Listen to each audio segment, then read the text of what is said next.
नमस्कार दोस्तों, मैं पिंकी शर्मा। आपका स्वागत है अपने YouTube चैनल कथांतर में।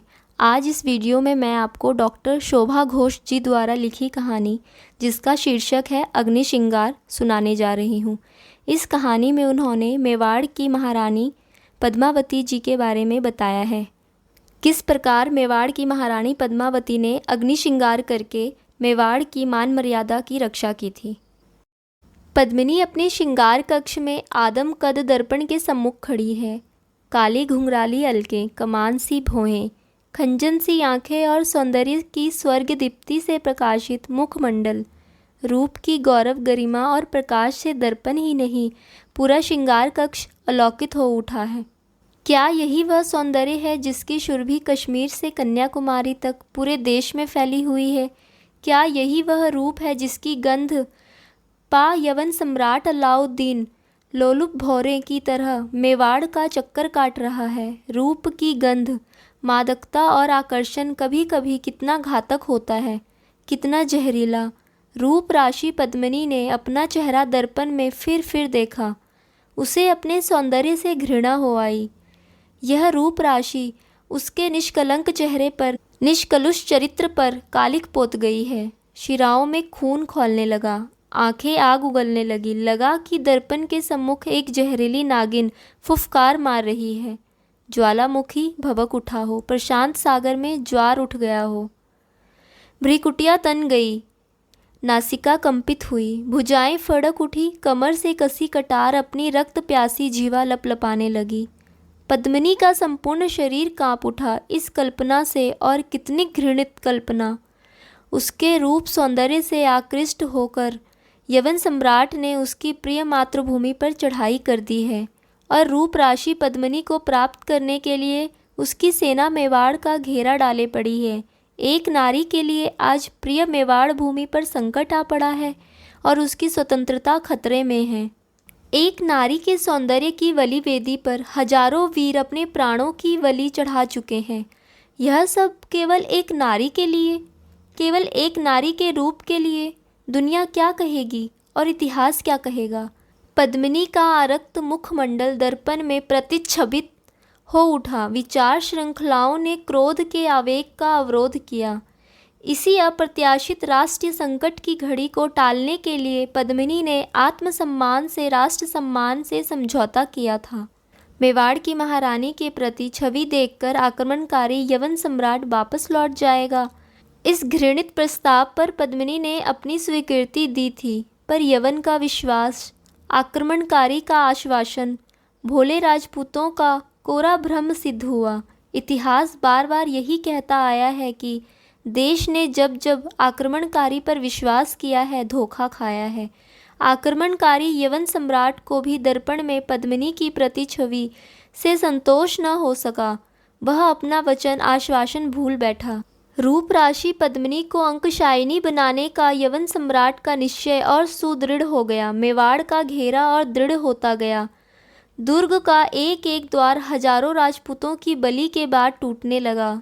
दुर्ग के रक्षकों की संख्या कम होने लगी, और एक दिन वह घड़ी भी आ गई कि राणा यवन सम्राट की सेना द्वारा बंधक बना लिए गए। अलाउद्दीन ने पद्मिनी के पास संदेश भिजवाया कि यदि वह अपनी खुशी से शाही हरम में आ जाएगी तो वह बंदी राणा को मुक्त कर देगा। मेवाड़ की महारानी ने साहसपूर्वक उक्त प्रस्ताव स्वीकार कर लिया था, और 500 पालकियों में दासियों के साथ वह यवन सम्राट के खेमे की ओर चल पड़ी थी। खेमे में पहुंचते ही पालकियों से तलवार लिए राजपूत निकल पड़े और रंग रलियां मनाते हुए यवनों पर टूट पड़े। मेवाड़ की महारानी बंदी राणा को मुक्त करके दुर्ग में वापस लौट आई थी। वीर राजपुतानी का यह शौर्य विश्व इतिहास का स्वर्णिम पृष्ठ बना हुआ है। महारानी पद्मिनी के मेवाड़ की उसी पुत्री के चेहरे पर आज चिंता की ये रेखाएं क्यों? आशंका का दर्पण कांप उठा। मेवाड़ की महारानी का शरीर कांप रहा था। क्या भय और आशंका से? नहीं, वह राजपुतानी है। उसका शरीर मेवाड़ की मिट्टी से बना है।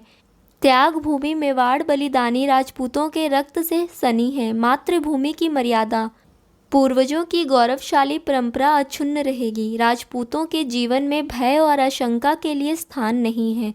मेवाड़ की रक्त रंजित धरती, उसकी संतानें इसकी माँ की रक्षा करना जानती है। यह मिट्टी बार बार लहू की धार से सींची गई है। आज मेवाड़ की मिट्टी फिर अपना मूल्य मांगती है। हम प्राणों के रक्त से मातृभूमि की मर्यादा की रक्षा करेंगे। क्षण भर में ही महारानी ने अंतिम निर्णय कर लिया। मुखमंडल गर्व से दीप्त हो उठा, वक्ष फूल उठा, भुजाएं फड़क उठी, दर्पण गौरवान्वित हो उठा। महारानी अब भी दर्पण के सम्मुख खड़ी थी। दासी ने आकर खबर दी, दुर्ग का पूर्व द्वार ध्वस्त हो चुका है। यवन सैनिक किले में प्रवेश कर रहे हैं। पद्मिनी की भौहें क्षण भर को संकुचित हुई, पर केवल क्षण भर के लिए। फिर वह दर्पण के सम्मुख श्रृंगार में व्यस्त हो गई। दूसरी दासी ने आकर समाचार दिया, महारानी, दुर्ग का उत्तर का द्वार भी ध्वस्त हो गया। महारानी के चेहरे पर कोई परिवर्तन नहीं हुआ। महारानी श्रृंगार कर रही थी। दासियां श्रृंगार सामग्री लिए खड़ी थी। घुंघराली अलकों में सुंदर सुगंधित लाल लाल फूल, लाल रंग की साड़ी, माथे पर लाल बिंदी, मांग में सिंदूर की लालिमा। ऐसा लग रहा था मानो महारानी पद्मिनी रक्त श्रृंगार कर रही हो। रत्न जड़ित आभूषणों के मध्य झिलमिलाती रूप राशि पद्मिनी ने दर्पण में अंतिम बार अपना रूप देखा।